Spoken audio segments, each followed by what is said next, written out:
দর্শক দেখতে পাচ্ছেন এটি একটি গ্রামের দৃশ্য।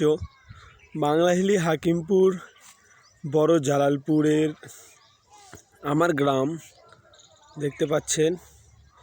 এই যে এখানে আমার বাসা। আমি জমির কিছু সাইটে চলে এসেছি, দেখতে পাচ্ছেন।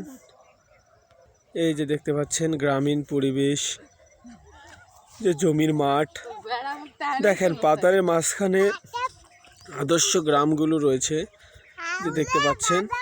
এদিকে কিন্তু পুরোটাই গ্রাম, এদিকে আর এদিকে একটা জমি, পাথার জমির মধ্যে কিন্তু একটি ছোট্ট গ্রাম, কয়েকটি বাড়ি মিলে একটি আদর্শ গ্রামে পরিণত হয়েছে। এই যে জায়গাটি দেখতে পাচ্ছেন।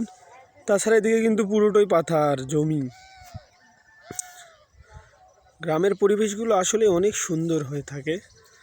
যে দেখতে, এই যে দেখেন সরিষা ফুটেছে, গ্রামীণ যে সরিষা, এই যে পাখি উড়ে যাচ্ছে, এরকম দৃশ্যগুলো কিন্তু খুব সুন্দর লাগে গ্রামীণ এই দৃশ্যগুলো।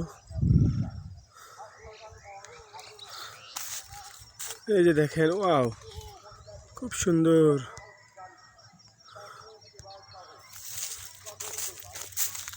দেখতে পাচ্ছেন সরিষা ক্ষেত, এটি সম্ভবত গ্রামের সরিষা ক্ষেতগুলো খুব সুন্দর হয়ে থাকে। এই যে তাল গাছ, আমার শৈশবের যে স্মৃতিগুলো এখানে কিন্তু জড়িয়ে রয়েছে। এগুলোকে তাল গাছ থেকে অনেক তাল কিন্তু আমরা কুড়িয়েছি। ওই যে সকালবেলা, আবার কখনো কখনো দেখবেন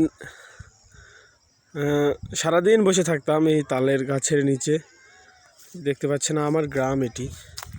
ওই যে ওখানে দেখতে পাচ্ছেন, ওটাই কিন্তু রাস্তা, আমাদের গ্রামের মেন রোড, ওই দিক দিয়ে আমরা হিলিতে যাই।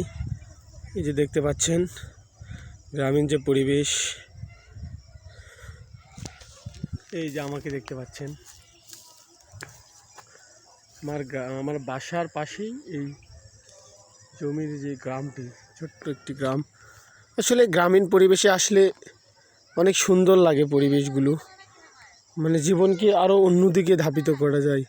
গ্রামীণ পরিবেশের যে একটি আবহাওয়া খুব সুন্দর লাগে। আসলে যারা শহরে বসবাস করে তারা কিন্তু এরকম ফিলগুলো নিতে পারে না, তারা কিন্তু খুবই কষ্টে থাকে। কারণ গ্রামীণ যে পরিবেশটা, এই যে ঠান্ডার শীতের সকাল, কুয়াশা ভরা গ্রাম পরিবেশ, কত সুন্দর, মানে একটি ক্লান্তিহীন নিঃশ্বাস, যেখানে কোনো ক্লান্তি নেই, মানে মন খুলে একটি প্রশান্তির নিঃশ্বাস নেওয়া যায় এই গ্রামীণ পরিবেশে। এমনটাই দেখাচ্ছিলাম দর্শক। এতে দেখতে পাচ্ছেন আমার ছেলে আবদুল্লাল হিমায়েত শামসকে নিয়ে কিন্তু আমি এসেছি। শামস, তোমার নাম কি? এদিকে তাকাও, বলো তোমার নাম কি? হিমায়েত। বলো আমার বাবা, তোমার বাবার নাম কি? শাহিনুর। দর্শক ভালো থাকবেন। এ পর্যন্ত আজকে, আরেকদিন অন্য একটি ভিডিও নিয়ে আবার আপনার সামনে আসবো। ধন্যবাদ।